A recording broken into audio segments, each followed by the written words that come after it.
Abra sua Bíblia comigo. Eu quero ler dois textos.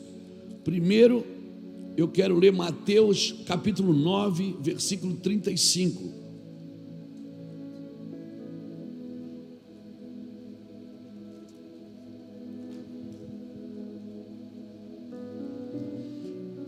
Oh, aleluia!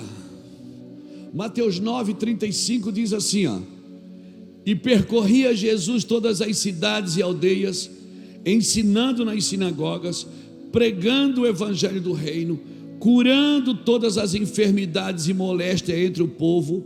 Vendo ele as multidões, tinha grande compaixão delas, porque andavam cansadas e abatidas, ou seja, confusas e desamparadas, como ovelhas que não têm pastor.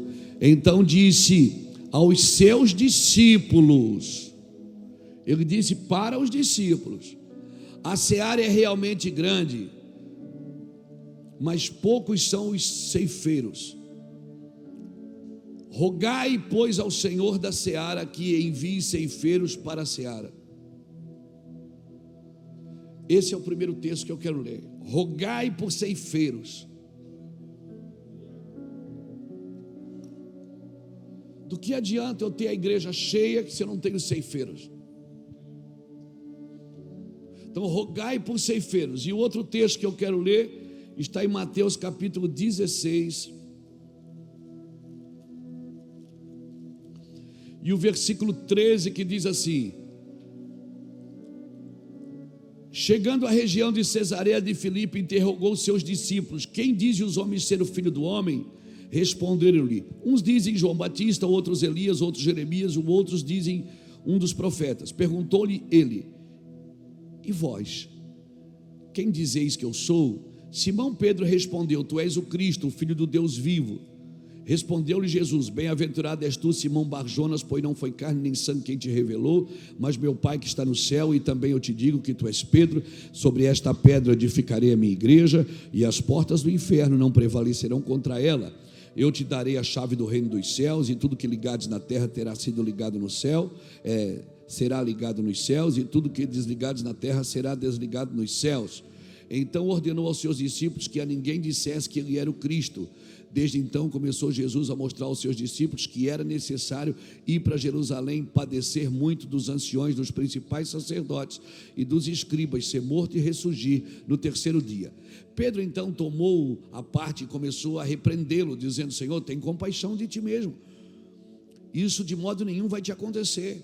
Ele, porém, voltando-se, disse: Pedro, para trás de mim, Satanás, tu me serves de pedra de tropeço, não compreendes as coisas que são de Deus, e sim as que são do homem. Amém?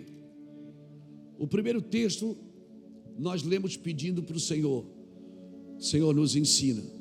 Nós rogamos por ceifeiros. Jesus percorria cidades e aldeias, pregava o evangelho do reino e ensinava nas sinagogas, curava os enfermos, expulsava os demônios. Chegou uma hora que ele percebeu que ele não estava dando mais conta. Ele fazia isso diariamente, mas chegou uma hora que ele começou a olhar ao redor, e ele começou a perceber que ele não estava dando conta. Era muita coisa, a demanda era grande. E aí ele disse: eu vou orar. Rogou e disse, olhou para as pessoas e teve o que delas? Íntima compaixão. Por quê?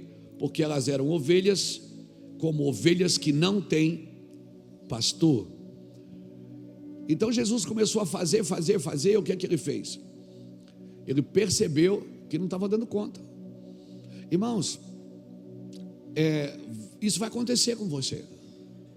Um ministério grande, eficaz, fundamentado na palavra, que canta verticalmente para Jesus, que Jesus é o centro da sua adoração, que Jesus é o centro de tudo que se faz. Meu irmão, você vai perceber no caminho que você não vai dar conta de fazer tudo, e não adianta você acarretar mais trabalho.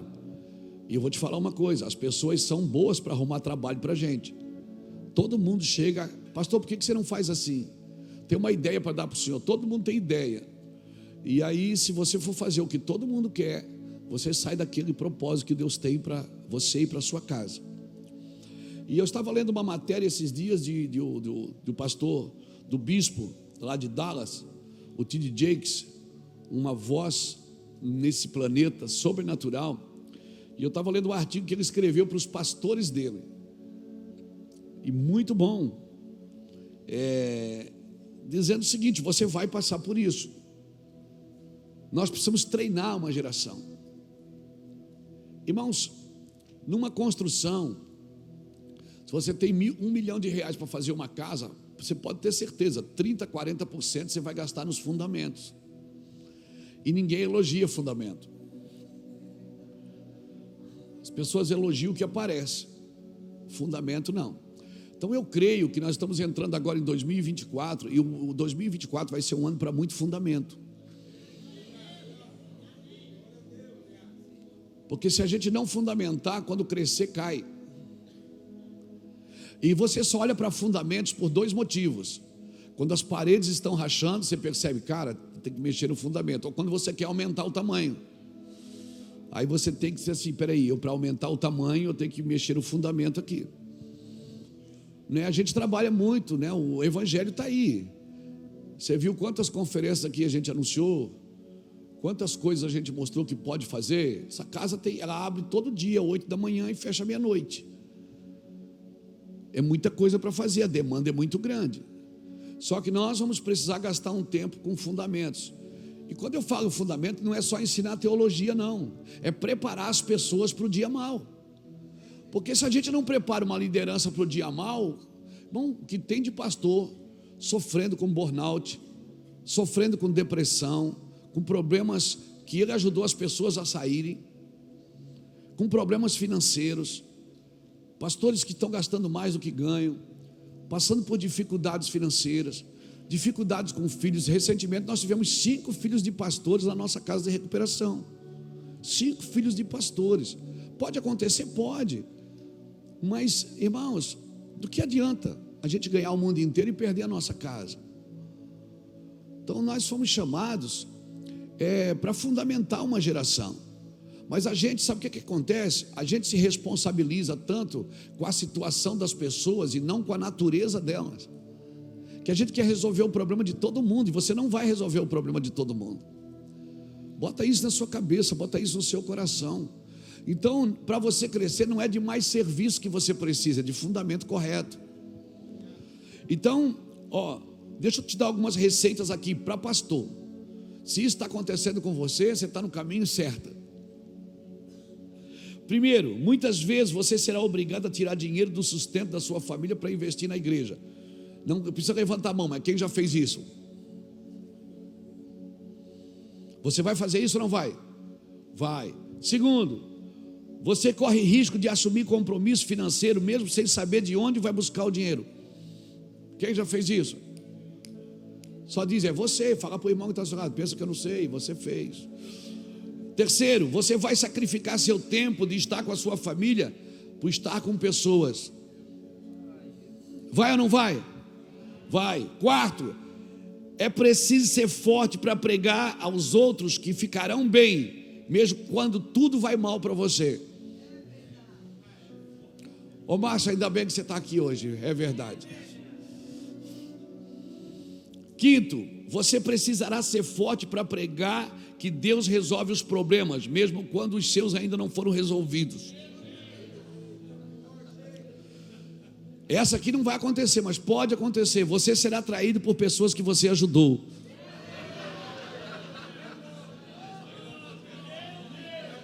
Ah, mentira, isso não acontece. Só acontece lá na igreja do pastor Jadilson. Aqui não tem não. Sétimo, você será abandonado pelas pessoas que juraram nunca te abandonar.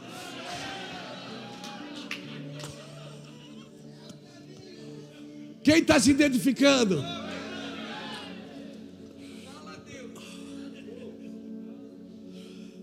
Oitavo, você verá que as pessoas deixam de te respeitar porque foram envenenadas por outras pessoas.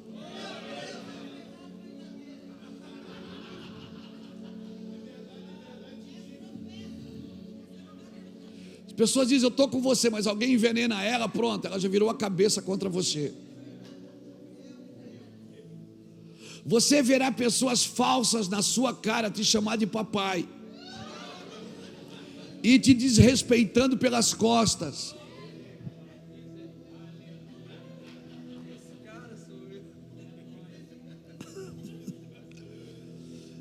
10º, algumas pessoas vão interpretar mal o seu sermão achando que foi indireta para elas. 11º, tem uma lista grande aqui, irmão. Você verá pessoas desrespeitando sua esposa e sua família e seus filhos, só porque são seus. Você verá pessoas questionando a origem dos seus bens,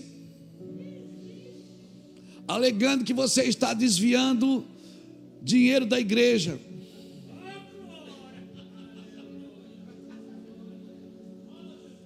Está falando, irmão? Isso aqui não acontece comigo, nem com você. Algumas pessoas vão inventar histórias sobre você quando saírem da igreja.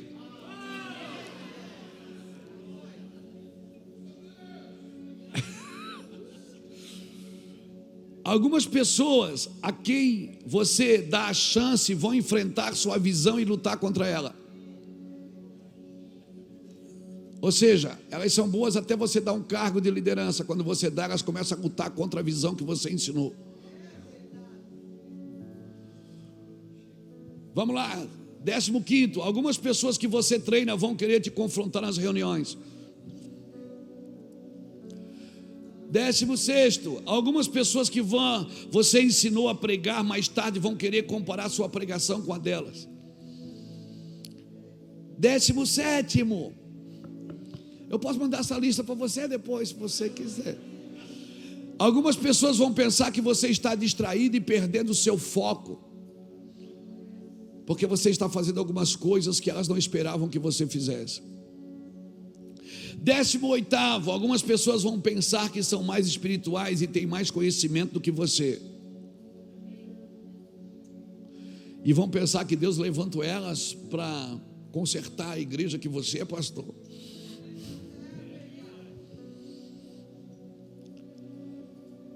Ai, 19º, algumas pessoas vão querer influenciar negativamente outras pessoas em relação à sua personalidade. 20º, outros serão ingratos e não reconhecerão as oportunidades que você lhe deu. 21º, alguns vão querer dividir a igreja.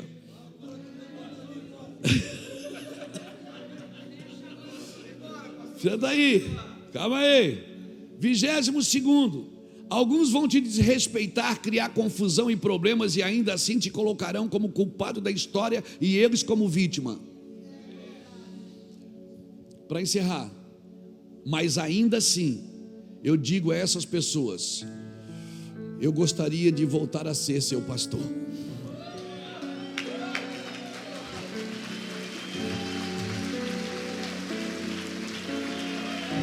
E eu correria os riscos tudo de novo. Por quê? Porque eu nasci para isso. Ei, eu nasci para isso. Então para de se ofender, para de se machucar, se você já sabe que tudo isso vai acontecer.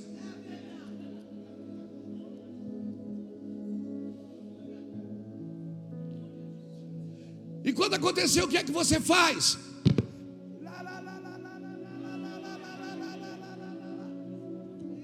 Feche seus ouvidos, vai buscar Deus, vai orar. Você é pastor, você foi chamado para isso. Em outras palavras, você está ferrado.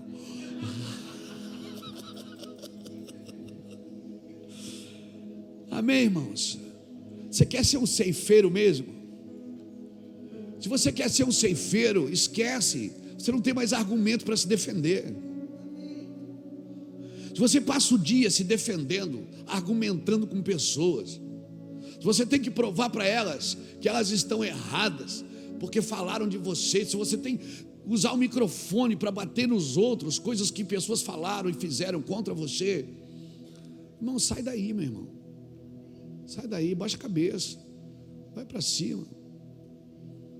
As pessoas queriam matar Jesus, queriam jogar ele do precipício. Nós estivemos lá em Nazaré, a gente viu esse lugar. Jesus ia passando no meio delas.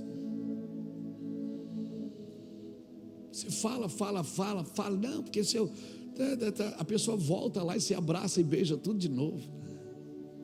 É ou não é? Então tá com raivinha por quê? Tá nervosinho por quê? Esse é o caminho de um ceifeiro. Você foi chamado para ser ceifeiro. Por isso que Jesus disse: olha, eu vou rogar para que haja ceifeiros para a sua seara. As ovelhas estão sem pastor.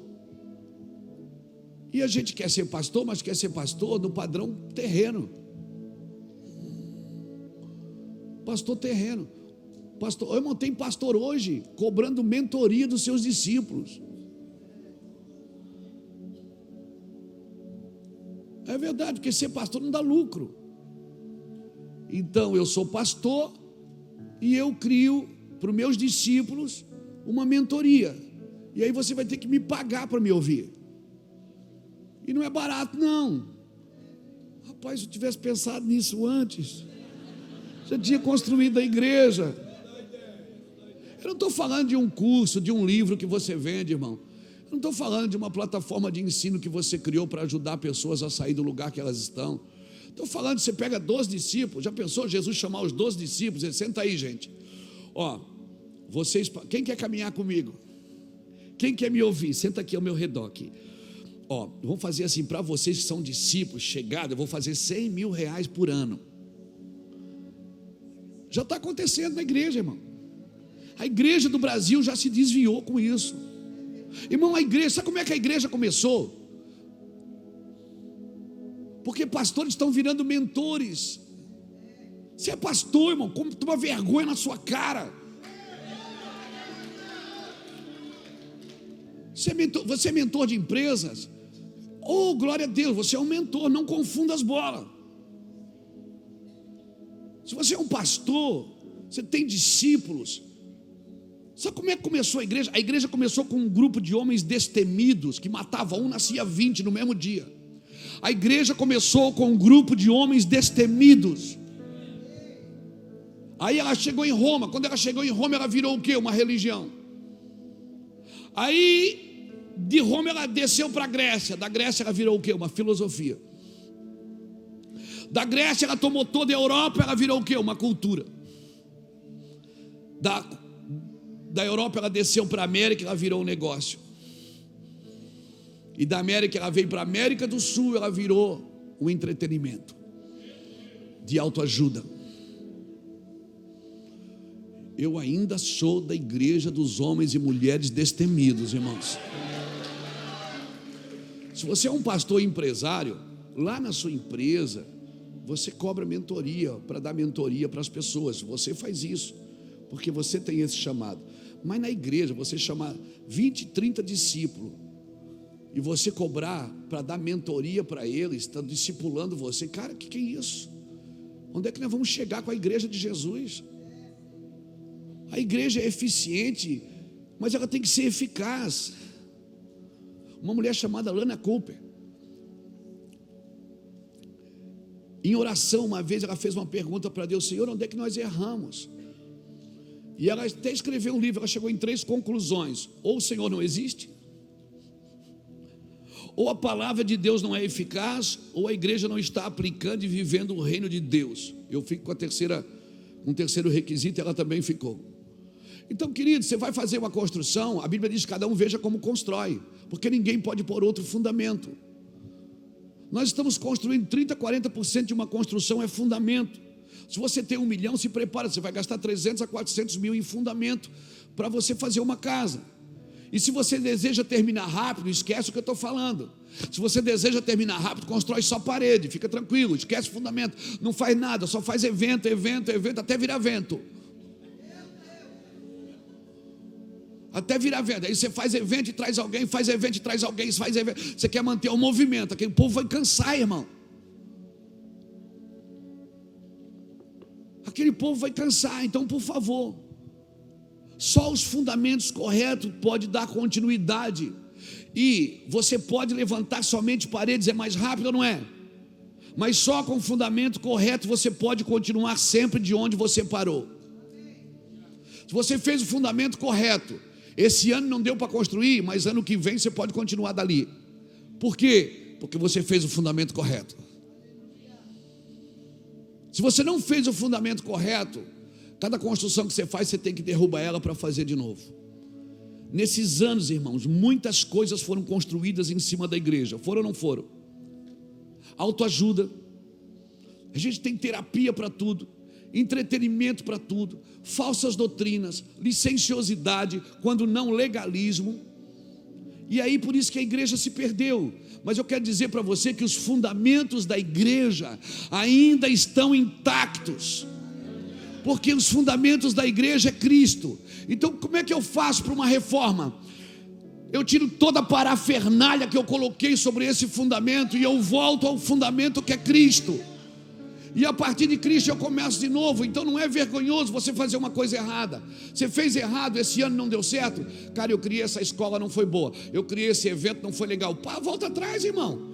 Derruba tudo, você tem a garantia de um fundamento correto. E o fundamento é Cristo. Então se nós queremos fundamentar, nós temos que pensar no que Cristo disse: eu edificarei a minha igreja. Eu edificarei a minha igreja. Os grandes ensinamentos de Jesus foram para pequenos grupos. Toda vez que Jesus se assentava, os discípulos já sabiam que Jesus ia ensinar algo para eles. De pé ele fazia milagre, de pé ele curava enfermo, expulsava demônio. Mas quando ele se assentava, toda vez que você vê na Bíblia e Jesus se assentou, fica esperto, ele vai ensinar. Ele está ensinando algo. Ele sempre ensinava. Cutuca alguém e diga: nós precisamos de uma reforma.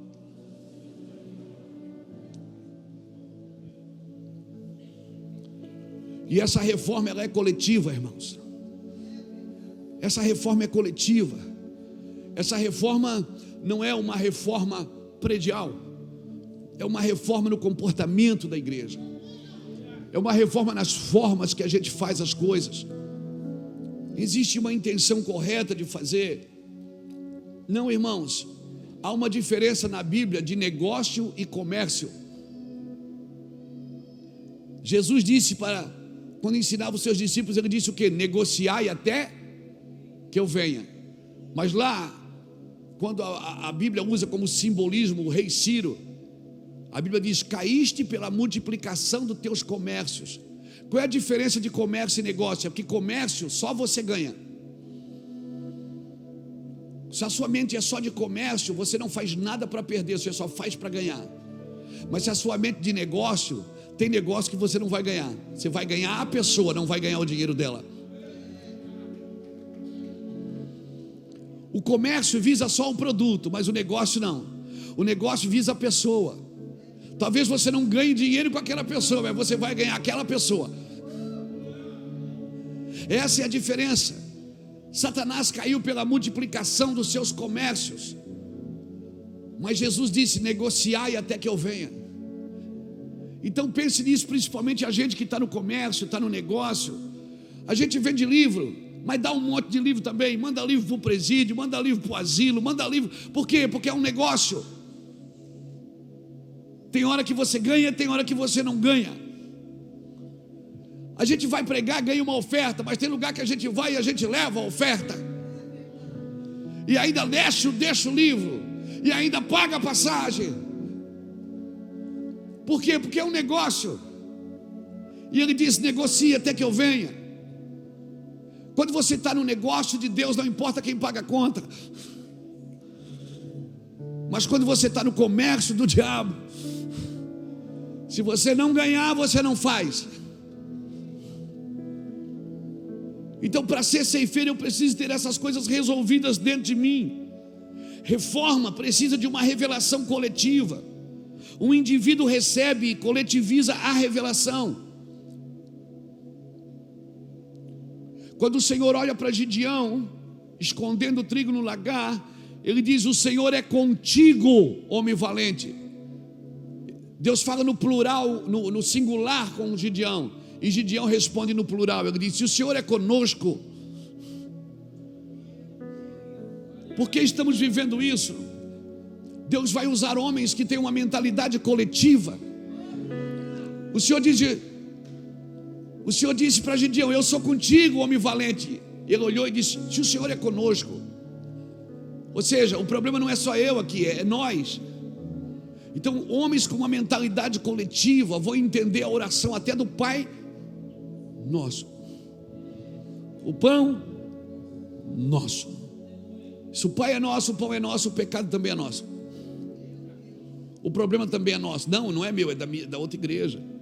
Foi aquela igreja ali que o cara pecou, não foi aqui. Foi naquela igreja ali que o cara se perdeu, não foi aqui. Não, o problema é meu também. Porque se eu sou do corpo, eu também sinto. Porque se um membro do corpo padece, todo o corpo padece. Cadê a dor? Quem vai sentir a dor? Quem vai ser como José de Arimateia, que vai investir no corpo morto de Cristo? Qual é a parte do corpo que vai tomar o remédio pela parte doente do corpo? Ceifeiros é isso, irmãos. Você não colhe para você, você colhe para Deus. Você colhe para Cristo. Nós precisamos de uma reforma. Eclésia é isso, não é uma reunião religiosa. Eu edificarei a minha eclésia. Ele disse: eu edificarei a minha eclésia. Eclésia não é uma religião religiosa, é tirados para fora de um sistema. Quando ele disse edificarei a minha eclésia, ele está dizendo: eu vou edificar um coletivo. Quem tiver uma mente coletiva vai participar, quem não tiver vai querer abrir uma igrejinha só para si. E tem muita igrejinha, eu não falo igrejinha pelo tamanho pejorativo, não, por favor, me entenda. A igreja pode ser grande, mas se ela tem uma mentalidade individualista, ela é uma igrejinha sim. Alguém me convida para pregar e sempre diz assim: pastor, nossa igreja é pequena. Eu disse: não existe igreja pequena se ela é de Cristo, irmão. Porque essa é uma grande obra, não importa quantos membros tem sentado nas suas cadeiras. Ela é uma grande obra. Aleluia. Para mim, igreja pequena não é aquela que tem menos pessoas, é aquela que tem menos cabeça coletiva, menos mentalidade coletiva, menos coração coletivo. Isso é uma igrejinha. Mas se ela pode estar lá numa favela, irmão, com 20 pessoas, mas se ela tem uma mentalidade coletiva, se ela olha para aquela favela e diz: essa favela é de Jesus, ela não está olhando para 20 pessoas, ela está olhando para algo coletivo, amém? Isso é eclésia, não é uma reunião religiosa, é tirados para fora do que? De um sistema individualista. Deus não pode edificar um sistema individualista. Nós precisamos de uma restauração, e talvez a primeira restauração que nós precisamos é do senhorio de Cristo, amém? O mundo não vai ter que se tornar um inferno para Jesus voltar, em nome de Jesus. Não, mas tudo vai se perder, aí vai se perder todo mundo, aí Jesus volta. Não, o mundo não precisa se tornar um inferno para que Jesus volte. Por quê? Porque tem uma parte que está se lavando, está se limpando, em nome de Jesus. A igreja, a eclésia perdeu o seu propósito de governar. Ela começou a trabalhar para sair daqui. Nós estamos trabalhando para ir embora. Nós estamos trabalhando para ir embora. E por isso que muitos de nós não se responsabiliza pela terra, porque Jesus vai vir e vai levar todo mundo. Quando a Bíblia diz em Atos dos Apóstolos, capítulo 3, leia Atos dos Apóstolos, capítulo 3, 19 a 21. Leia Atos dos Apóstolos. Pedro está pregando o primeiro sermão, com 3.000 almas se convertendo. Ele diz: arrependei-vos, pois, e convertei-vos, para que sejam apagados os vossos pecados, e venham assim os tempos do refrigério pela presença do Senhor. E enviei a Jesus Cristo, que antes foi pregado, a qual convém que o céu contenha até que os tempos da restauração de... O que vai ser restaurado? Tudo, dos quais Deus falou pela boca de todos os seus santos profetas desde o princípio. Muitos não se comprometem, não se responsabilizam pelo mundo, porque querem ir embora daqui. Você acha que você vai ficar ao redor do rio da vida tocando harpinha, com 2 asinhas? Deus te chamou para restaurar, irmãos. E como igreja, eu sou restaurador. Não, mas Deus vai destruir a cidade, Deus quer destruir tudo. Se tivesse 10 justos cuidando de 10 igrejas em Sodoma, Sodoma não era destruída. Se tiver 10 justos, Deus diz: se tiver 10 eu não destruo a cidade.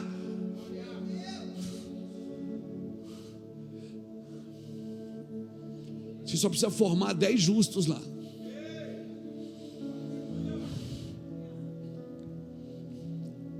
todas.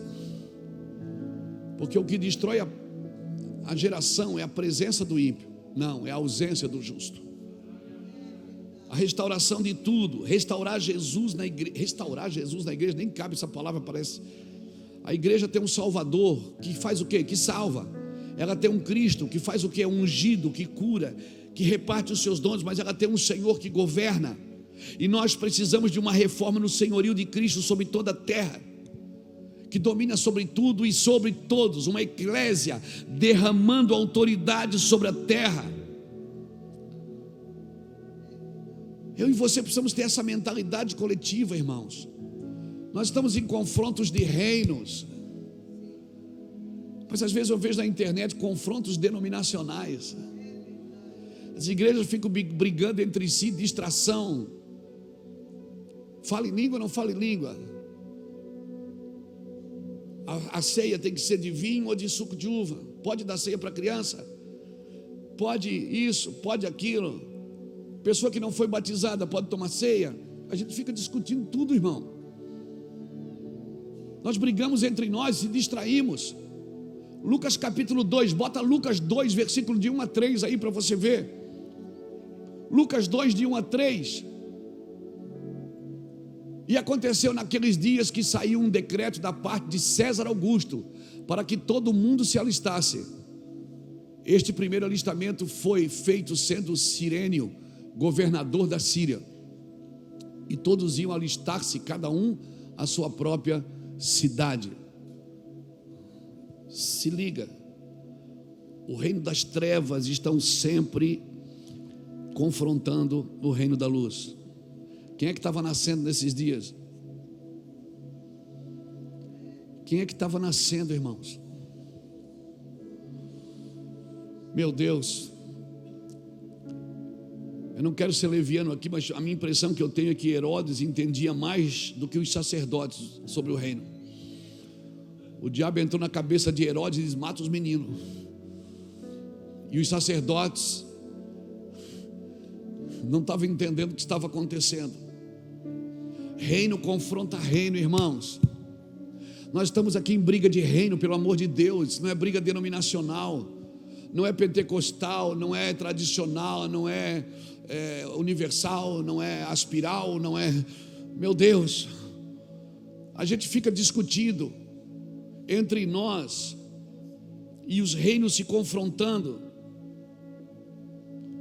Os magos foram lá e perguntaram onde nasceu o rei dos judeus. Herodes se alarmou e já começou a preparar uma estratégia para perseguir, para matar os meninos. Por quê? Porque reino confronta reino. Ei, quando você abre uma igreja num lugar, não é para encher cadeira, é para confrontar o reino das trevas daquele lugar. Se não for para isso, por favor, não abre. Até porque a igreja não abre, ela nasce. O que abre é açougue, padaria, mercado. Quando você planta o pé em algum lugar, Deus está dizendo para você, e você está aqui para confrontar esse reino. Por isso, irmãos, não comece nada sem primeiro começar pela oração, para você entender que nível de batalha você está entrando, que nível de guerra você está entrando. Porque naquele lugar tem o império das trevas, que você está começando uma igreja. Ali tem o império das trevas que vai lutar contra você dia e noite.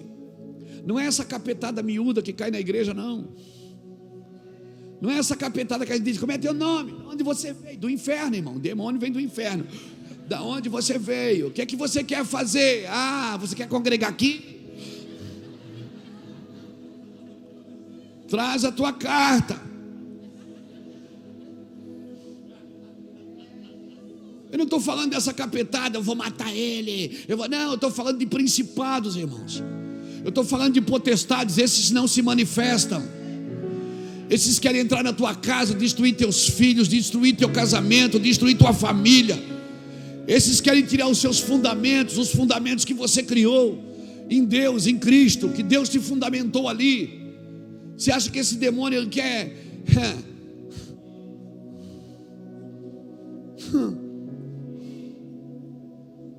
Enquanto a gente fica se divertindo com a capetada miúda, O principado fica tomando conta da cidade. Enquanto a gente fica fazendo show pirotécnico de dons e manifestações de libertação, o diabo fica tomando conta da cidade.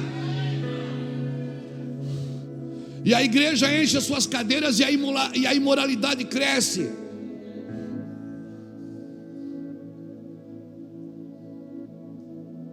E a pornografia cresce e os divórcios crescem. Por quê?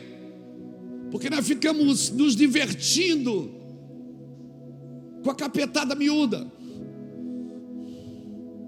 Jesus não perdia tempo com demônios, irmão. Se manifestava, ele dizia: cale a boca. Jesus passava tempo, era com Deus, não com o inferno.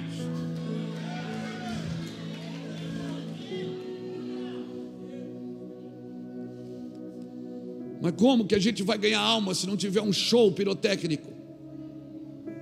Como que a gente vai ganhar alma? Tem aquele irmão que sempre se manifesta, eu vou lá nele de novo.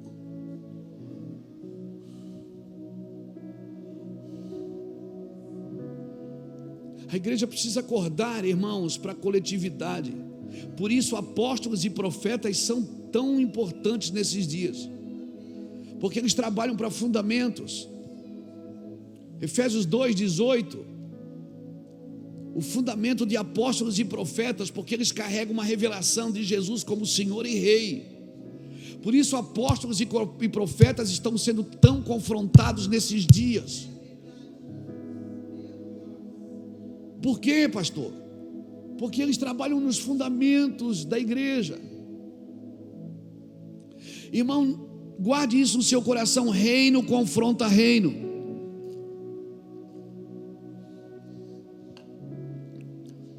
Elias primeiro orou para vir chuva, ou primeiro orou para secar tudo? Por quê? Porque você não começa um avivamento genuíno sem primeiro arrancar com o avivamento falso. Elias não passou e orou por chuva. Ele disse: não vai chover mais. Isso não vai funcionar mais. Essa exibição de dons não vai funcionar mais. Em nome do Senhor Jesus, Jesus vai desmascarar esses camaradas. Jesus vai desmascarar esses camaradas. Por favor, existe um dom genuíno, irmão. O pastor não gosta de dom? Não, eu gosto. A gente carrega os dons. Mas exibição de dons não faz igreja crescer, faz o seu ego crescer. O que faz a igreja crescer é a palavra, irmãos. É Bíblia. Vamos pular, dançar, cantar, profetizar, ter visões, vai ser sobrenatural. Mas depois manda todo mundo, senta aí e ouve o que Deus nos falou.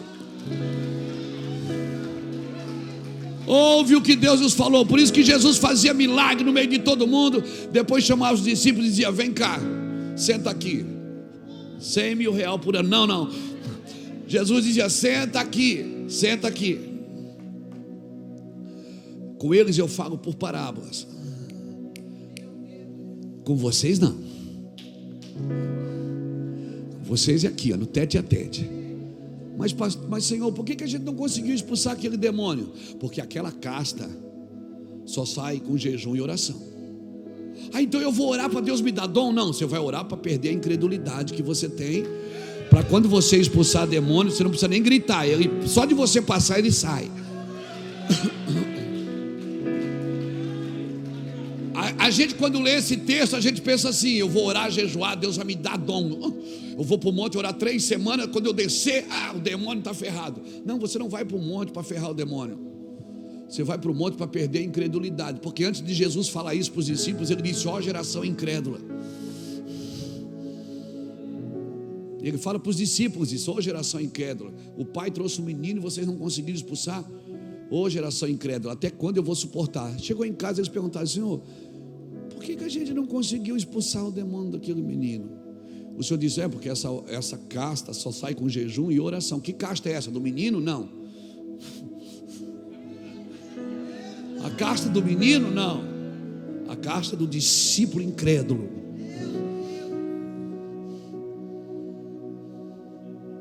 casta do pastor incrédulo, não é do menino.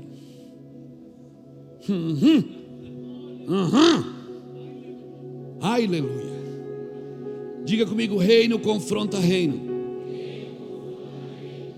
Então fique esperto. Tem lugares que você vai passar, o céu vai fechar primeiro. Não vai chover mais ali. Os falsos avivamentos vão se encerrar. Para de chover, os céus fecham. Irmão, tem lugar que eu passei. Eu não vou falar nomes aqui, mas tem lugar que eu passei que acabou.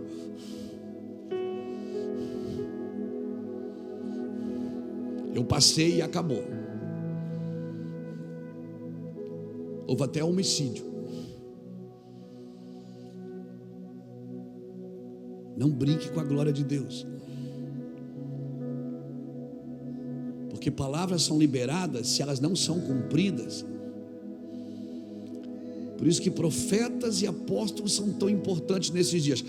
Profetas e apóstolos genuínos, que carregam uma mensagem coletiva, para uma transformação coletiva. Eu não estou falando que eu sou bom, não. Eu estou dizendo que tem lugares que eu passei nessa nação, em países, eu passei, meses depois fechou.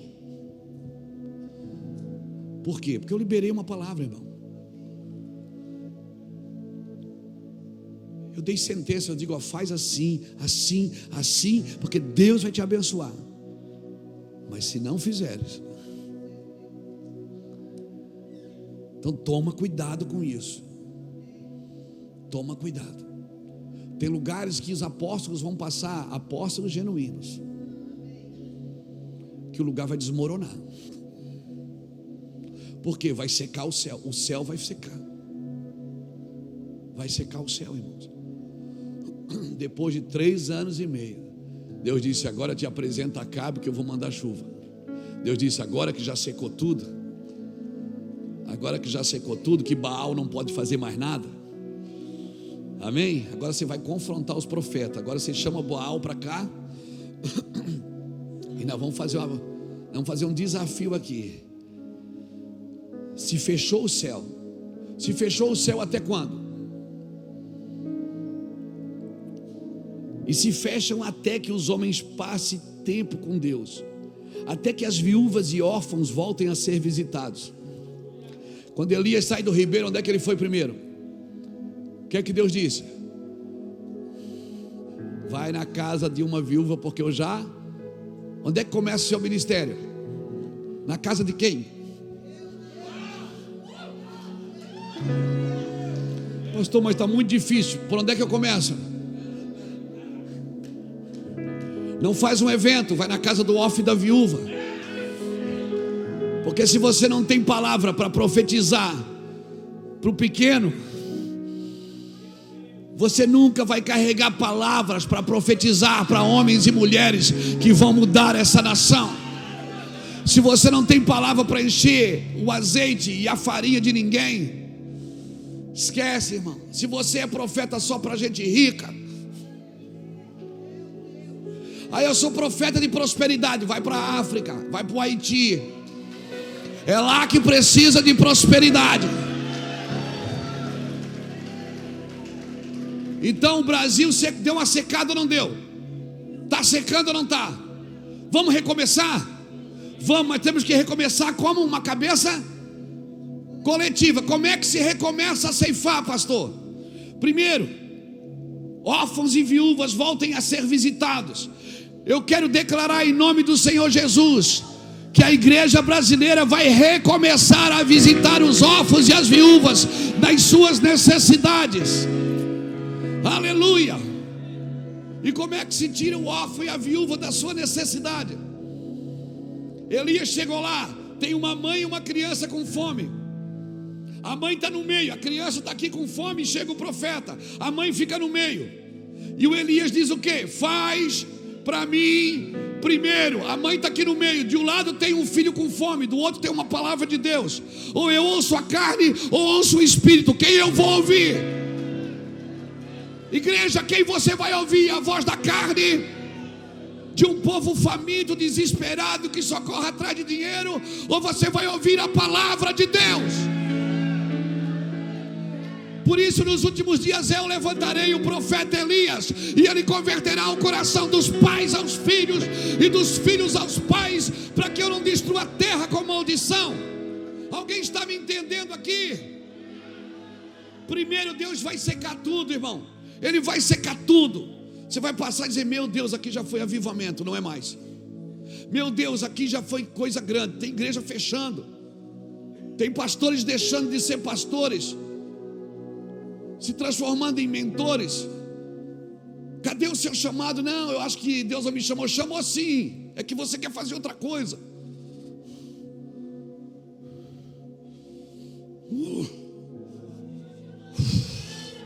Com a indignação profética, Deus me guarda, não deixa eu falar coisa da minha cabeça.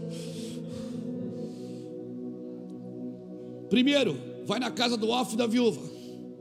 Enquanto você não assistir à necessidade do órfão e da viúva, enquanto o órfão e a viúva não gritar aqui dentro de você, esquece igreja grande. E não vê que esse papinho não é o meu chamado.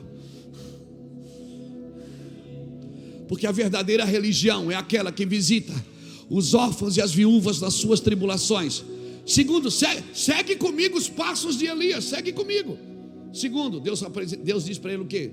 Te apresenta a quem? A Acabe.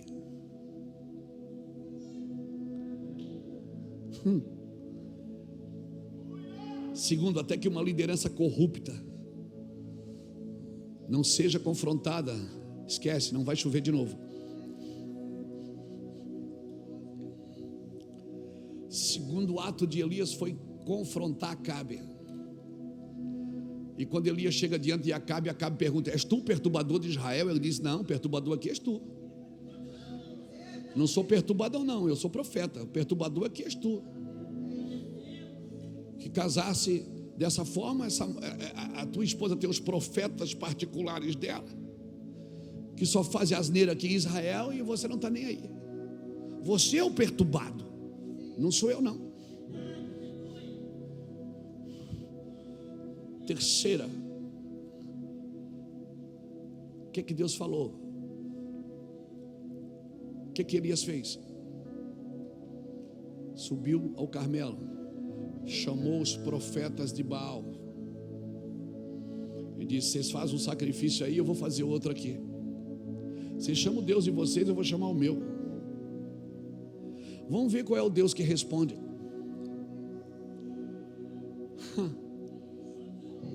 Não vai chover até que a religiosidade de falsos deuses, falsos profetas,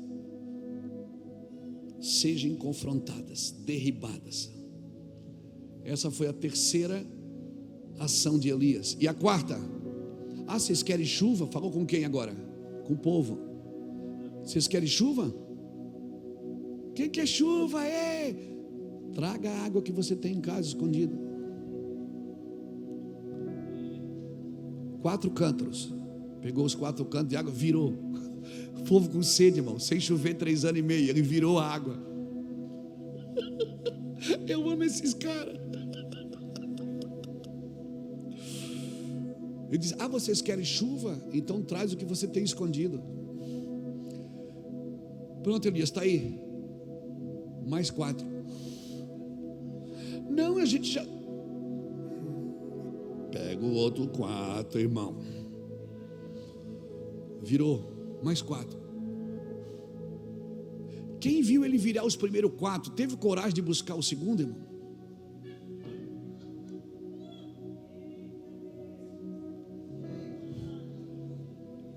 Não, agora deu 8. Eles não, mais 4.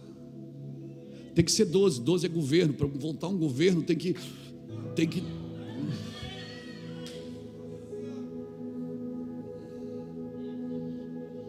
Aí foi lá e buscou mais 4. Então, você quer chuva? Traz a água que você armazenou. Você quer chuva direto, todo dia, toda hora, todo instante? Vem morar em Itajaí para você ver o que é chuva. Você quer chuva? Solta a água que você armazenou. Porque num tempo de necessidade, o que é que a gente faz? Farinha pouca, meu pirão primeiro. Aí a gente diz: você quer voltar a viver um avivamento? Você quer? Então solta o que você armazenou. Libera. Irmão, dia 3 de novembro nós fizemos, depois de 20 anos, a primeira reunião com todas as igrejas do Ministério Mevan. E foi sensacional. E houve uma chave, virou nas igrejas que carregam essa placa. Que virou, rapaz, o negócio assim, Deus está ajustando uma parte que estava desajustada, e está ajustando outra, e está explodindo com outra, e está arrebentando com outra. Está todo mundo muito entusiasmado. Porque, você quer chuva, quer um avivamento? Então traga a água que você armazenou. E a quinta atitude de Elias: quando o povo atravessou o Jordão, em Josué capítulo 4, Deus deu uma ordem. Deus disse: primeiro entram os sacerdotes, põe o pé, não é o cajado não, você não vai abrir o Jordão com o seu ministério, é com a sua vida. Põe o pé. E aí quando chegar no meio do Jordão, vocês fazem 2 filas, corredor de fogo, e todo mundo passa. Depois que vocês passarem, vocês levantam uma coluna, um altar aqui no meio do Jordão. E a Bíblia diz que eles fizeram isso, levantaram um altar no meio do Jordão. E levem 12 pedras do Jordão. Quando chegar lá fora do rio, vocês montam um altar. E essas 12 pedras, elas vão representar as 12 tribos de Israel. Vocês entendem que vocês têm que adorar juntos. Ok? Levantou Josué 12 pedras no meio do Jordão, no lugar do assento dos meninos sabido, ou menino ladino. Aleluia. Levantou Josué também 12 pedras no meio do Jordão, no lugar do assento dos pés dos sacerdotes que levavam a arca do concerto, e ali estão até o dia de hoje. Pararam, pois, os sacerdotes que levaram a arca no meio do Jordão em pé, até que se cumpriu tudo quanto o Senhor Josué mandara dizer ao povo, conforme tudo quanto Moisés tinha ordenado a Josué. E apressou-se o povo e passou. E sucedeu que assim que todo o povo acabou de passar, então passou a arca do Senhor e os sacerdotes à vista do povo. E passaram os filhos de Rubem. É isso aí. Acho que deu. E do meio do Jordão eles levaram 12 pedras. E quando chegou em Gilgal, eles botaram as 12 pedras. Gilgal significa círculo. Não era um atrás do outro, era um círculo, um olhando para o outro. Coletividade. E ali eles fizeram 12 pedras. E essas 12 pedras, toda vez que Israel adorava, ele juntava 12 pedras. Elias, antes de fazer qualquer coisa no Carmelo, ele pegou as 12 pedras que estavam em ruínas, diz a Bíblia. Se você tem uma ordem eterna para viver, você não pode corromper ela. Se a ordem é: junte as 12 tribos para adorar juntos, vocês têm que adorar juntos. Depois você lê, depois você vê o que Elias fez. Ele pegou as 12 pedras do altar que estavam em ruínas e voltou a juntá-las. Quando ele voltou a juntá-las, ele botou o sacrifício, ele despejou a água. E depois é só orar por fogo, irmão. O fogo só vem se tiver tudo como Deus mandou: as pedras, a lenha, o sacrifício, a água. E ele só dobrou o joelho sozinho e disse: Deus, manda fogo.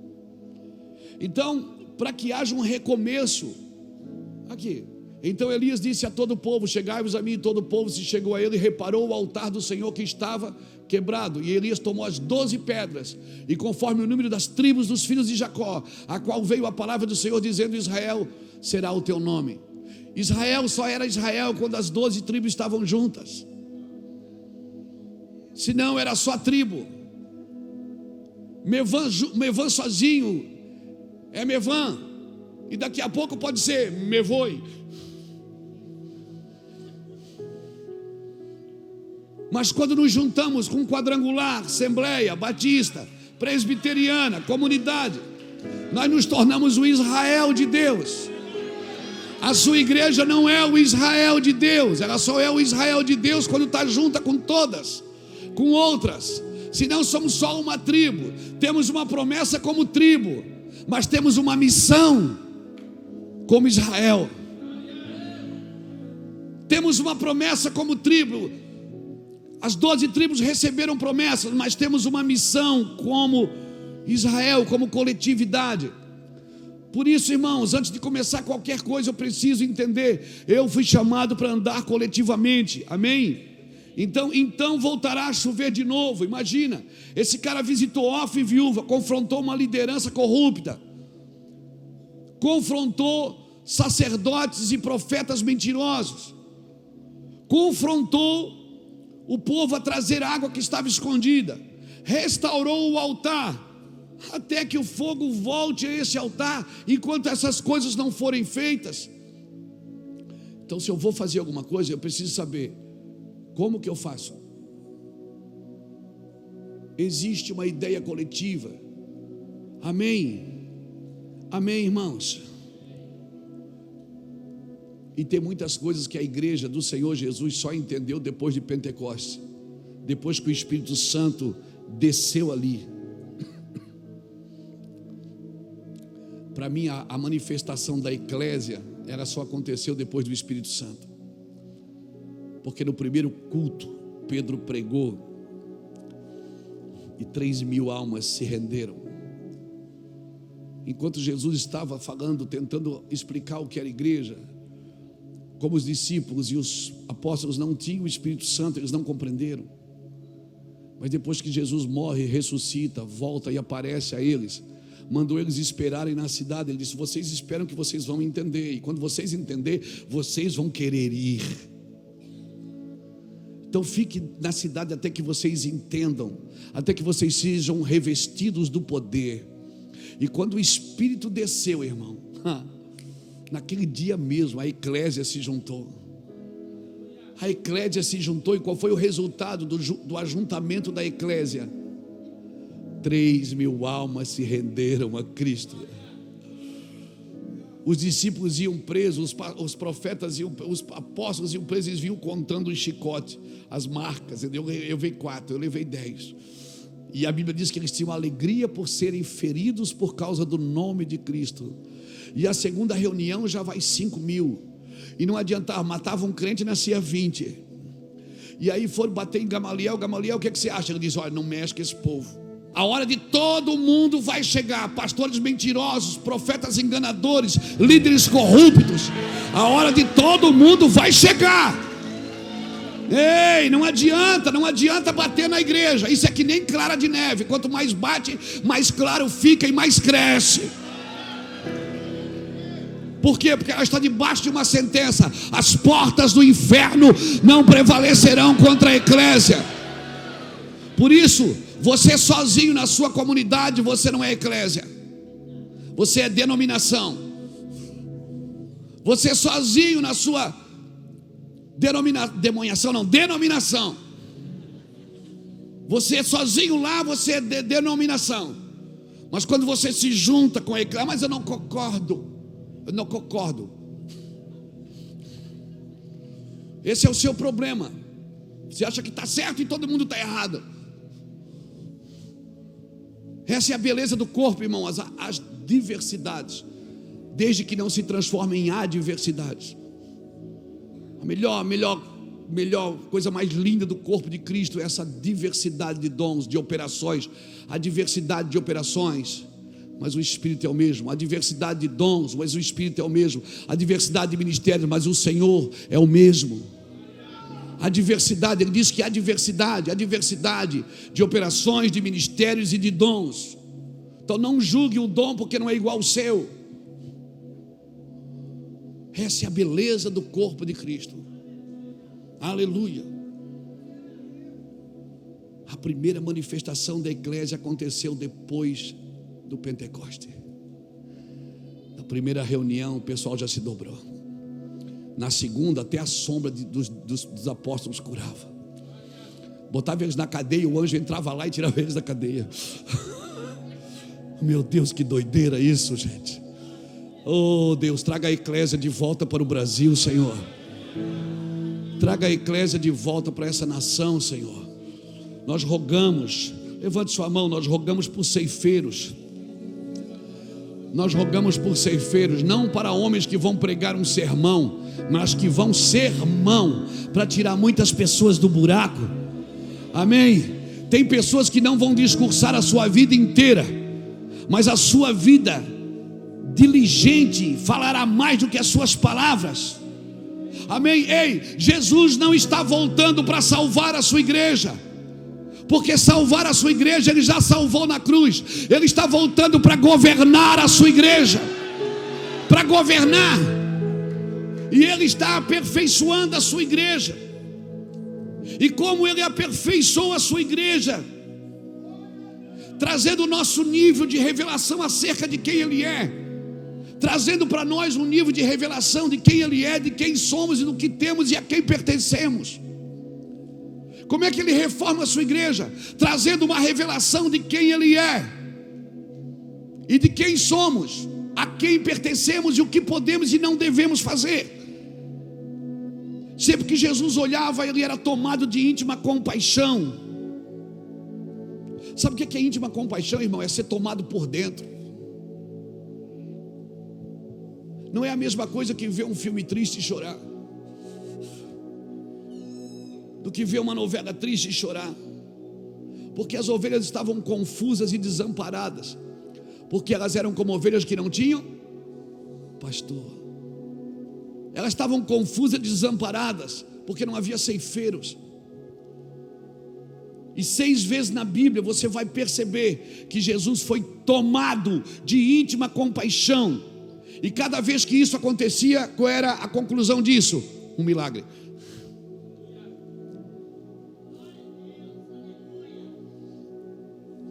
A conclusão de toda íntima compaixão de Cristo era um milagre no final. Nós precisamos de compaixão para que volte os milagres. Os milagres é para a multidão, irmãos. Para nós é discipulado. Os milagres é para a multidão. Por isso que todo lugar que eu vou ministrar, eu faço um culto para a multidão. É glória, irmão, é fogaréu, é charabacanta, é forte, mas sempre tem uma ministração só para os líderes. Por quê? Porque se não ficar nada construído, se não trazer uma consciência coletiva do corpo, nós vamos ficar só disposições de milagres. Meu irmão, quando Jesus sentava com os discípulos, Ele não só fazia milagres, Ele impartia algo. Sabe o que é impartir? É diferente de repartir. Repartir, você dá metade e fica com a metade. Impartir é você dar tudo e continuar com tudo. Isso é impartir. Você dá o que é seu, o outro recebe, mas você não perdeu nada. Por isso que eu não gosto de gente que vai expulsar demônio. Não gosto de gente, é muito pesado essa palavra. Como é que eu não me simpatizo? Não tem nem adjetivos para lhe conjugar. Tem gente que vai expulsar um demônio e volta para casa. O que foi, fulano? Expulsei demônio o dia todo. E ficou endemoniado?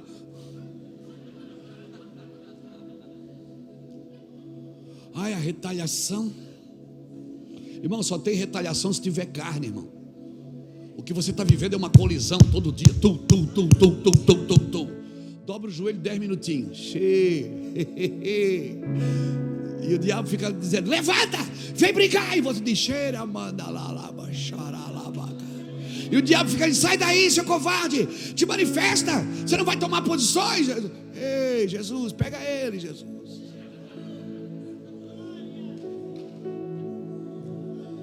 Satanás tentou isso com Miguel, irmão. Miguel disse: o Senhor te repreenda, Satanás.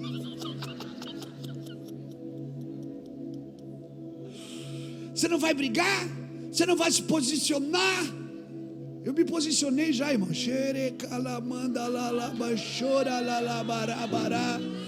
Vai cuidar da sua vida, miserável. Se eu te der um gato, você cuida da vida dela, ele tem 7 vidas. E deixa-me em paz.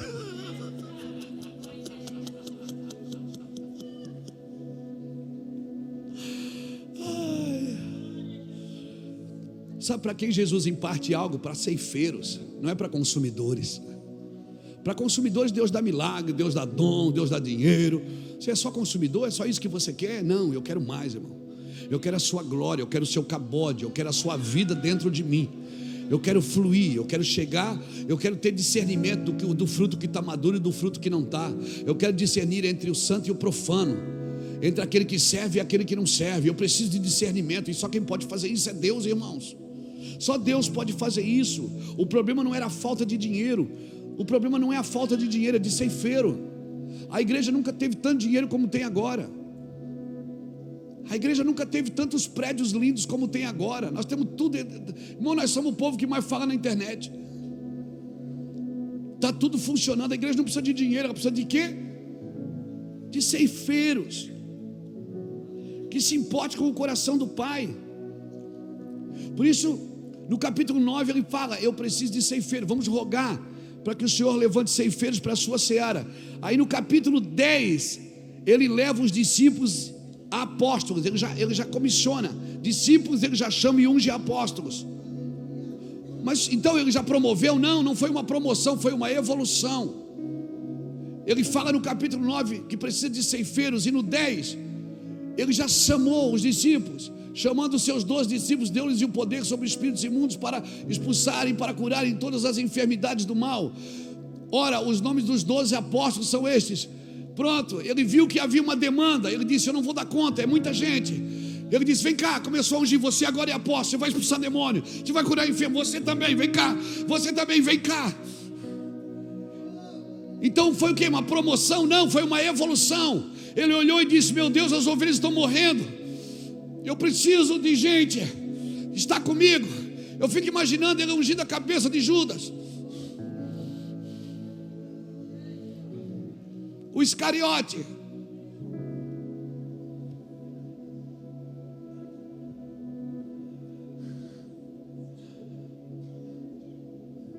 Ele chamou, irmãos. Aleluia. Este é um grande tempo.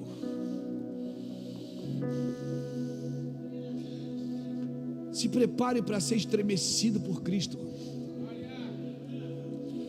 Pastor, mas eu estou falando, não tem crescimento sem um tempo de grande estremecimento.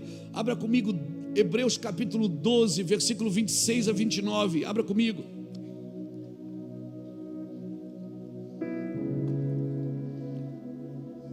Hebreus capítulo 12.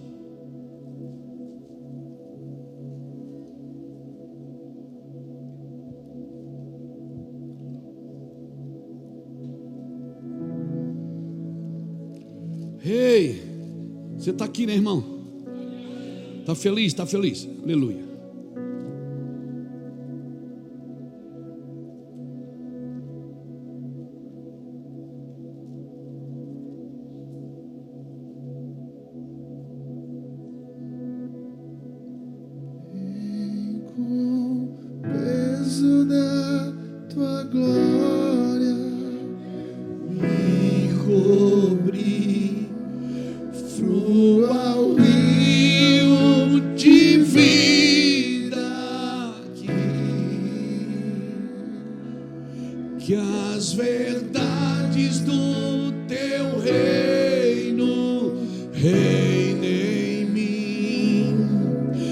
Com peso da tua glória, vem com peso da tua glória aqui. Olha o que diz Hebreus. Cadê o Hebreus? 26 a 29. A voz do qual moveu então a terra, mas agora anunciou, dizendo: ainda uma vez comoverei não só a terra, senão também o céu. E esta palavra ainda uma vez mostra a mudança das coisas móveis como coisas feitas para que as imóveis permaneçam. Pelo que, tendo recebido um reino que não pode ser abalado, retenhamos a graça pela qual sirvamos a Deus agradavelmente com reverência e piedade, porque o nosso Deus é um fogo consumidor. O nosso Deus é um fogo consumidor. Eu gosto mais da minha tradução, que diz assim: ora, esta palavra ainda uma vez mostra a remoção das coisas abaláveis como coisas criadas para que as inabaláveis permaneçam. Então tudo que é abalável na sua vida vai ser o quê? Abalado. Tudo que não tem um fundamento correto vai ser o quê? Abalado. Para quê? Para que o inabalável permaneça. O imóvel vai ser tirado. O móvel vai ser tirado para que o imóvel permaneça. Então, se você está sendo abalado, mexido, fique tranquilo. Deus está tirando tudo aquilo que pode ser abalável. O reino inabalável de Jesus está sacudindo toda a terra. E quer saber de uma coisa? O meu amor por Jesus aumenta cada vez que isso acontece, porque Ele tira de mim excessos. Excesso sempre é falta.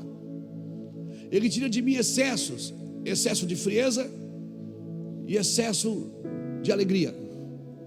Como assim? Ele tira a simetria de Deus. Quando ela passa, a régua, quando ela passa, ela traz você para um lugar de equilíbrio. Cada vez que chega para mim notícias ruins, mais o meu coração entra em chamas. Como diz Jeremias no capítulo 9, versículo 1: que o meu coração esteja quebrantado dentro de mim, todos os meus ossos estremeçam. Estou como um homem embriagado por causa da tua palavra, Senhor. Sabe o que ele está dizendo? Eu estou como um bêbado por causa da tua palavra, da palavra da tua santidade. Ou seja, os meus sentidos estão sedados por causa do Senhor. Amém, irmãos? Por quê? Porque quando Ele abala tudo que é móvel, aquilo que é imóvel permanece. Aí você vai perceber uma coisa. Spurgeon falou uma coisa muito interessante. Ele disse: para um homem que vive para Deus, nada é secular, tudo é sagrado. Para um homem que vive para Deus, tudo é sagrado. A gente que tem essa mania grega de secularizar tudo. A gente pergunta: você é pastor? E na vida secular o que é que você faz? Não existe vida secular, irmãos.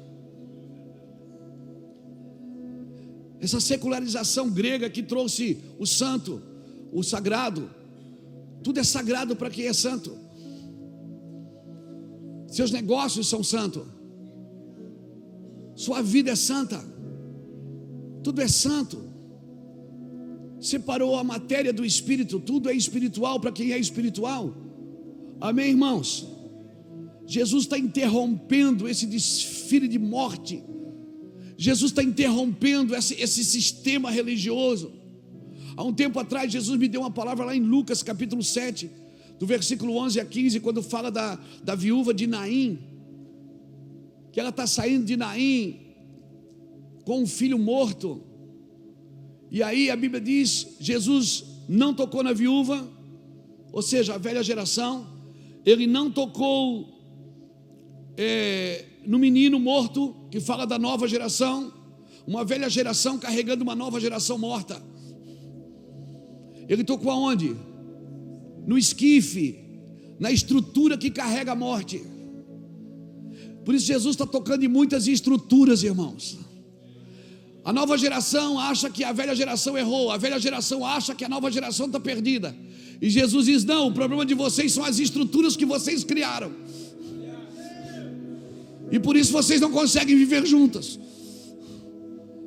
Muitas pessoas da nova geração acham que os velhos se perderam, os velhos esfriaram. Muitos dos velhos da velha geração acham que os novos estão perdidos na internet, e alguns estão mesmo, mas Jesus não tocou nem na velha e nem no menino. Ele tocou onde? No esquife. Ele disse: tem uma estrutura aqui que está corrompendo, está fazendo a velha geração chorar e está matando a nova geração. Amém? Ele tocou no esquife. Jesus está tocando em muitas estruturas religiosas para trazer de volta a vida a nova geração e a alegria à velha geração, para que o trabalho continue. Amém? A velha geração, os mais de 50, 60, não vamos enterrar a nova geração em nome de Jesus. Jesus vai tocar nas estruturas, vai libertar. Amém? O modelo de continuidade. Diga comigo, continuidade. E qual é o modelo de continuidade? É sua família, cara. Se você ler Lucas 17, versículo 26, versículo 30, quando Jesus está falando dos últimos dias, ele usa duas famílias como exemplo. Ele diz, será como nos dias de Noé. E depois ele diz, será como os dias de Ló. Duas gerações. Ele está falando de duas famílias. Ele usa duas famílias para falar de um padrão de continuidade nos últimos tempos. Porque continuidade tem a ver com presença familiar. Amém? Continuidade tem a ver com presença familiar. Noé conseguiu preservar a família, Ló não. Porque Noé recebeu uma palavra de Deus e foi construir aquilo que Deus falou segundo as medidas de Deus. Ló escolheu pelos olhos. Ele olhou para as campinas de Zoar e disse, é para lá que eu vou. E a Bíblia diz que quando ele chegou nas campinas de Zoar, depois você lê Gênesis 13 e os últimos versículos, a Bíblia diz que ele chegou e armou as suas tendas nas campinas de Zoar e estendeu as suas tendas até chegar a Sodoma. Ou seja, ele foi crescendo para o lugar que Deus ia derrubar. Você como ministério, você não pode crescer para um lugar que Deus está pronto a derrubar.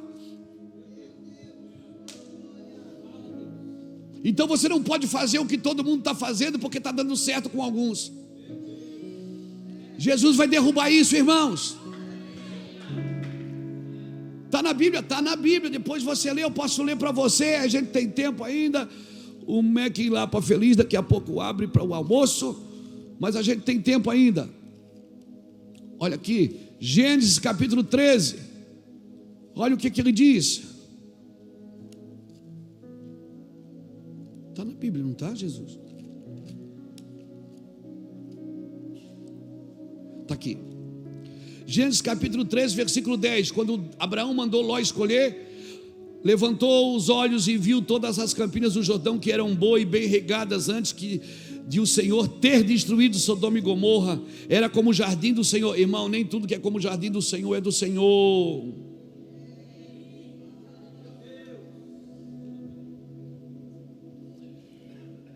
Como a terra do Egito na direção de Zoar. Então Ló escolheu para quem?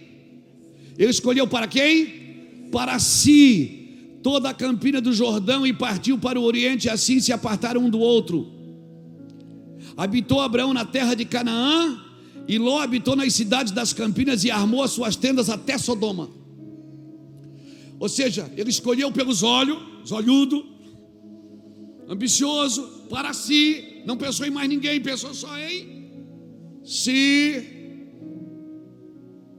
denominacional. E quando construiu, foi armando as tendas até chegar onde? Em Sodoma. E a Bíblia é clara, antes do Senhor destruir. Você não pode crescer para um lado que Deus vai destruir, irmão. Fica com a palavra, meu irmão. Mas Canaã tem fome, fica em Canaã, meu irmão. Mas Canaã, fica em Canaã, meu irmão. Fica em Canaã. Deus quer você aí, habita em tendas, irmão. Transita na tenda, espera a cidade que vai descer do céu, irmão. Irmão, habita em tendas, espera algo superior, meu irmão. Espera algo maior. Ló trabalhou para escapar, Noé trabalhou para ficar. A fé que você usou para sair do Egito não é a mesma fé que você precisa ter para entrar em Canaã. Quando você só tem uma palavra, mas não tem uma visão, quando você anda na palavra, a visão aparece. Tem gente que tem uma visão, mas não tem uma palavra para andar nela, e fica tomando decisões a partir da visão que teve. Você precisa ter uma palavra, a palavra vai gerar uma visão em você. Amém, amém. Olha o que diz, olha o que diz. Olha que coisa linda. Versículo 17. Aqui não, versículo 14, capítulo 3, versículo 14. Disse o Senhor a Abraão depois que Ló se apartou dele. Deus disse o quê? Levanta agora os teus olhos e vê. Toda a terra que tu vê, eu hei de dar a ti. Mas ele mostrou a terra só quando o Ló se apartou dele. Você vai ter que tirar o cara ambicioso daí de dentro, irmão. Você tem uma visão, você vai ter que tirar o cara miserável daí de dentro. Amarra esse miserável. Esse cara, ele sempre escolhe pelos olhos. E ele só pensa em si. Talvez você já foi assim um dia. Ele está querendo botar as manguinhas de fora de novo no ministério. Não deixa, irmão. Você tem uma mente coletiva. Você não pode pensar só em você. Tudo que você vai fazer vai ter que convergir para o corpo. Se Deus te der dinheiro é para o corpo. Se Deus deixar você famoso é para o corpo. Se você fazer livros, fazer apostilas, fazer coisas, vai ser tudo para o corpo. Por quê? Porque o corpo, a autoridade está no corpo. Ló representa um crente que quer andar na visão, mas não tem uma palavra, e acaba fazendo a sua própria interpretação da visão. Daniel teve uma visão, mas qual foi a palavra? Sela o livro, não é para agora. E ele não pregou sobre aquilo. Ele teve uma visão e recebeu uma palavra, não fala. Irmãos, era como a terra de Zoar, a entrada do Egito, a terra de escravidão. E eles estavam indo para o lugar, mas eles não tinham uma palavra. O cara perdeu a esposa, perdeu os filhos, as filhas. Ele foi se aproximando de um lugar que Deus estava prestes a condenar. Noé representa aqueles que precisam entrar na palavra por uma visão. Ló representa os que andam na visão sem uma palavra. E nos últimos dias será como nos dias de Noé e nos dias de Ló. Vou repetir. Noé representa os que precisam entrar na palavra por uma visão. Ló representa os que andam na visão sem uma palavra. O segredo de Deus sempre foi construir em você por uma palavra para que você tenha uma visão. Não tenha uma visão e depois cria uma palavra para ela da sua cabeça. Você vai se perder no caminho. Amém? Amém? Então não escolha com os seus olhos pensando em si. Você é um homem de Deus ou não é? Amém? Eu quero deixar essa palavra para você. Você tem uma mente coletiva. A sua mente, irmãos, não pode ser denominacional. Eu sou fundador e presidente do Ministério Mevan. Há 23 anos, dia 8 de fevereiro, vai fazer que essa casa existe. Mas eu não sou patrimônio do Mevan. Eu amo essa casa desde o começo. Eu amo tudo que Deus faz aqui, as pessoas que Deus trouxe para cá, os líderes. Mas eu não sou o patrimônio do Mevan. Eu amo isso, eu defendo os nossos pastores, defendo a bandeira, mas eu não sou o patrimônio do Mevan. Eu sou patrimônio do corpo de Cristo. Amém?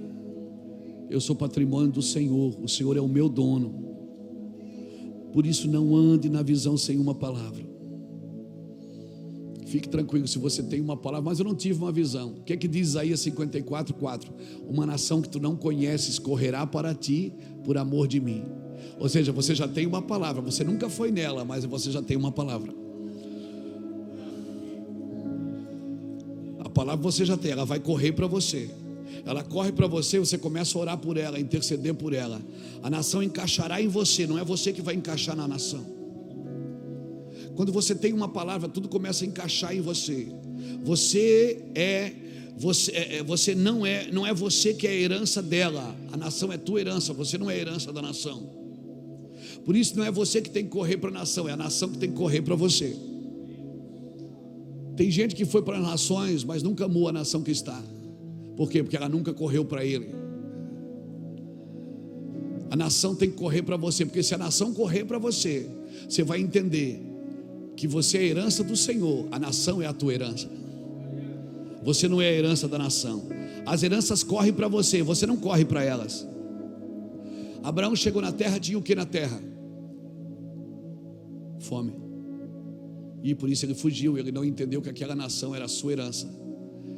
Ele achou que foi lá para dizer: puxa, cheguei aqui, tem fome. Então não foi Deus que me mandou para cá. Deus vai me mandar para um lugar que tem fome, que tem terremoto, que tem crianças passando fome. Abraão não foi lá para receber nada da terra. A terra não tem nada para te dar. A terra só devolve o que você planta. É você que tem que dar para a terra. Mas Deus havia falado que a terra mana leite e mana mel. A terra mana leite e mana mel. Como é que tem fome aqui? Mas o leite e o mel não está na terra, está em você. Cântico dos Cânticos, capítulo 4, versículo 11. Quando Salomão está falando para a Sulamita, a sua noiva, que é a representação de Cristo e a igreja, ele diz o quê? Favos de mel manam dos teus lábios, minha esposa. Mel e leite estão debaixo da tua língua, e o cheiro das tuas vestes é como o cheiro do Líbano. Sabe o que Deus está dizendo? O mel e o leite que eu falei, cabeção, que estaria na terra, está em você. É você que fala para a terra: produza leite e mel. O mel e o leite estão sempre debaixo da boca da igreja. Ei, não corra para a terra por causa da prosperidade dela, corra para ela, porque você tem prosperidade para ela. Não corra para a terra porque ela é boa para você, corra para a terra porque você é bom para a terra. Leite e mel estão debaixo da tua língua. Leite e mel brota quando você profetiza. Então quando Deus te leva para algum lugar, não é para a terra te dar nada. Eu não estou em Itajaí para Itajaí me dar nada. Eu estou aqui porque Deus me plantou aqui e disse que essa cidade ia ser transformada. Itajaí, Ita, pedra, Jaí, água, água sobre pedra. E Deus disse: águas vão correr sobre todas as pedras. Água é a palavra e pedra é a igreja. Eu tenho uma palavra.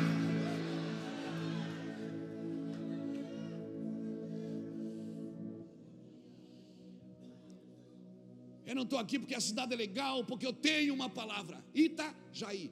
Ita na língua tupi-guarani é pedra, Jaí é água. Então Itajaí significa água sobre pedra. Água é a palavra, pedra é a igreja. E sobre esta pedra, que é Jesus, a rocha eterna. Não estou aqui porque é legal, porque a minha família está aqui, porque isso, não. Parte da minha família já foi para a Europa. Por quê? Porque receberam uma palavra. Deixa eu te falar, se você tem uma palavra, vai. Se você não tem, não crie uma palavra para inventar moda. Você vai se lascar. Não fuja da herança, ela vai se encaixar em você. Mas ela tem fome, mas ela é a tua herança. Ela tem terremoto, mas é a tua herança.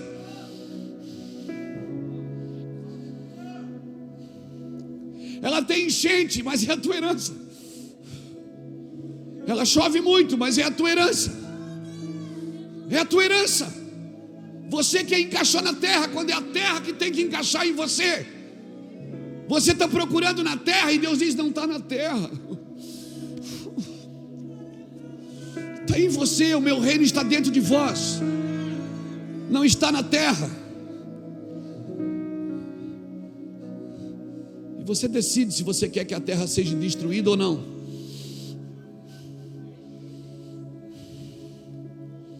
Então mude a sua postura quanto à terra que você está. Eu preciso de ceifeiros, mas não tem nada plantado, como é que eu vou colher?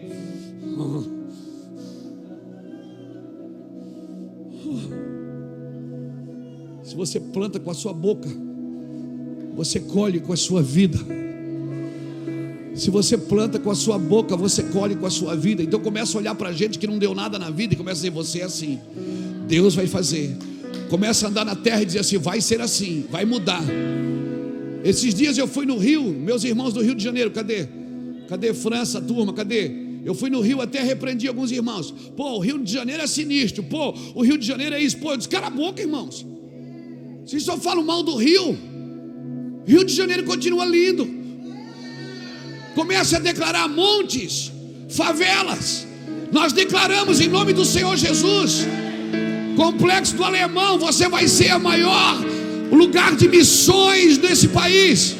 Rocinha, De ti sairão profetas, de ti sairão profetas, de ti sairão profetas. Comece a declarar. Baixada Fluminense, Fluminense, Fluminense. Mexe com a gente. De ti sairão pastores, profetas, missionários. Aleluia. Não julgue a terra porque tem bandido.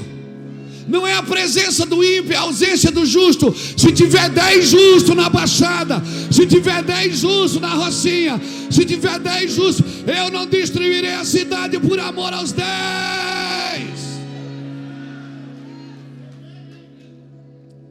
Mas enquanto você valoriza mais o celular do bolso do que as pessoas na rua,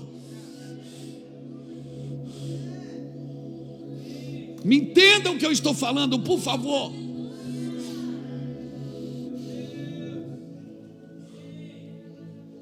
Você foi chamado para mudar ambientes.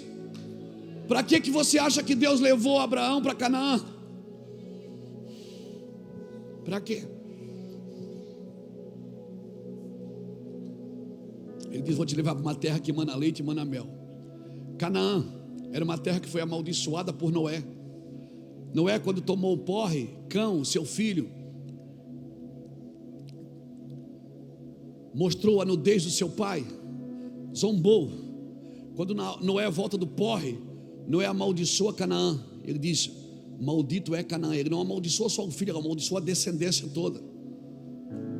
Noé disse: maldito seja Cão, maldito seja Canaã, servo de servos seja ela.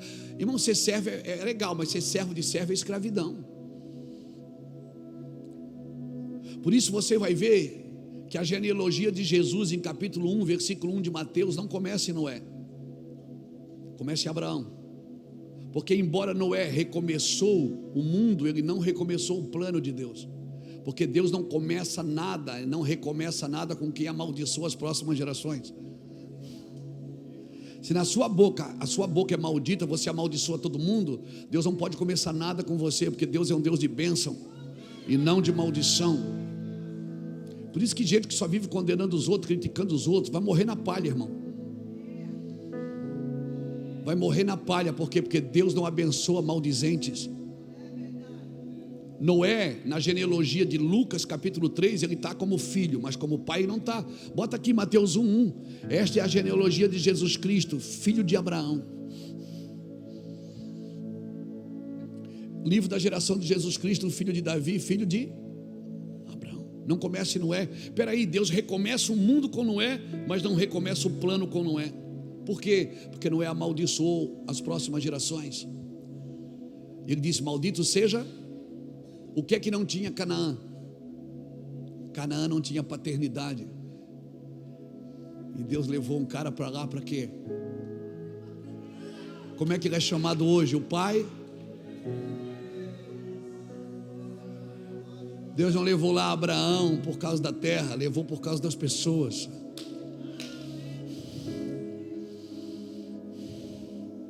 Meu Deus. Agora você imagina como eu fiquei quando eu descobri essas coisas. Quantos lugares que servem a Deus estão debaixo de maldição porque falam asneiras. Quantos lugares que servem a Deus têm um púlpito, têm uma Bíblia e ainda vivem debaixo de maldição. Por quê? Porque com a sua boca você planta. A morte e a vida estão no poder da língua. Do fruto da boca do homem farta-se o seu ventre, da colheita dos seus lábios ele se satisfaz. Deus não colocou nem Noé na genealogia de Jesus como pai. Como filho ele aparece, mas como pai não. Deus levou para lá o Abraão, que não podia ter filho. Cara, esse Deus não é gente. Ele levou para lá um casal de velhos que não podiam ter filhos, para dizer: das tuas entranhas, em ti serão benditas todas as famílias da terra. Mas Senhor, eu não tenho filho. Mas você não tem que olhar para você. Por isso que a Sara riu quando Deus falou que ela ia ter filho. Ela disse: impossível. Por isso que ela riu, porque quantas palavras que Deus fala e você diz: impossível. Isso é impossível. Não, irmão, eu me abraço na palavra, eu me deito sobre ela, eu respiro sobre ela, porque eu acredito. Eu não acredito na minha capacidade, na minha performance, eu acredito no que Deus disse. Ele pega um cara que não podia ter filho, uma mulher que não podia ter filho, e diz: vai para lá, amém, vai para lá, vai para lá, e eu vou tornar vocês pai de multidões. Eu vou tirar das tuas entranhas gerações. Você vai ser o pai. Mas Senhor, cala a boca, você vai ser o pai.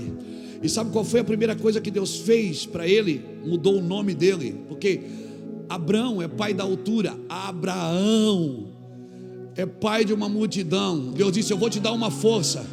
Todo mundo que passar por você agora, mesmo que você não tenha filho, vai dizer: pai do Senhor, pai de uma multidão. Pai do Senhor, todo mundo profetizando para você, Abraão. Imagina, eles passavam por Abraão e diziam: pai do Senhor, pai de uma multidão. Mas não tinha filho. Pai do Senhor, pai de uma multidão. Sabe por que Deus muda o teu nome? Sabe por que Deus muda o teu nome? Sabe por que, Abraão? Que Deus muda o teu nome para você entender que toda vez que alguém te cumprimentar, você vai lembrar do que eu te disse. Toda vez que alguém te cumprimentar, você vai lembrar do que eu te disse.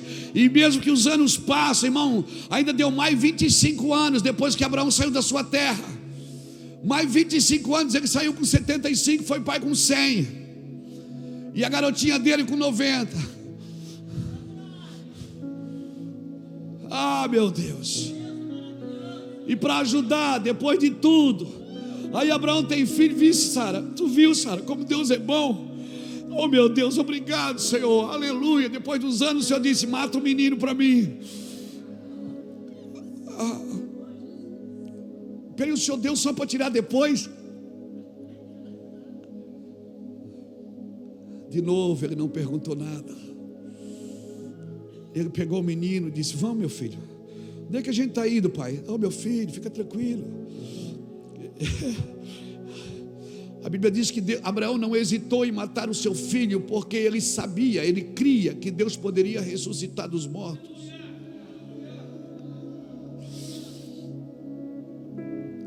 Chegou lá, você já sabe a história, o cordeiro estava amarrado no arbusto.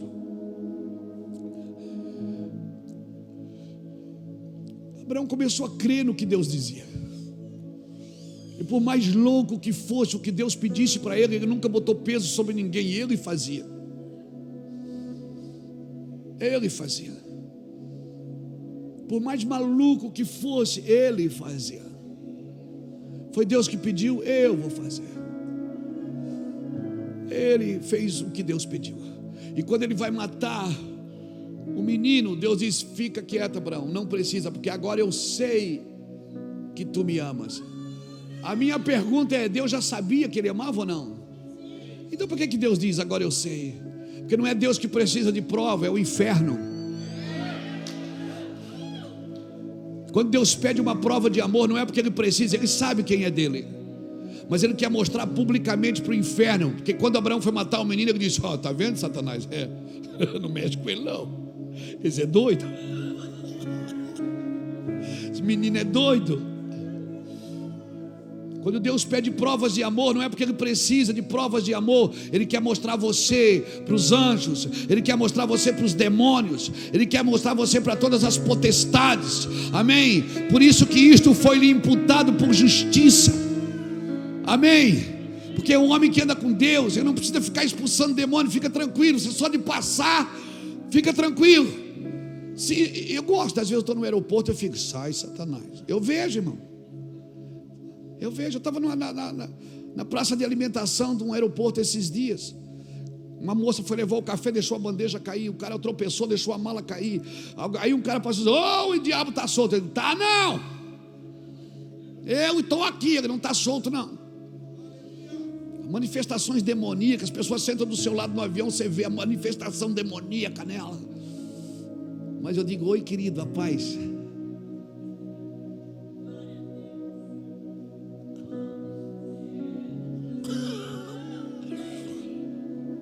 Entenda isso, eu termino aqui.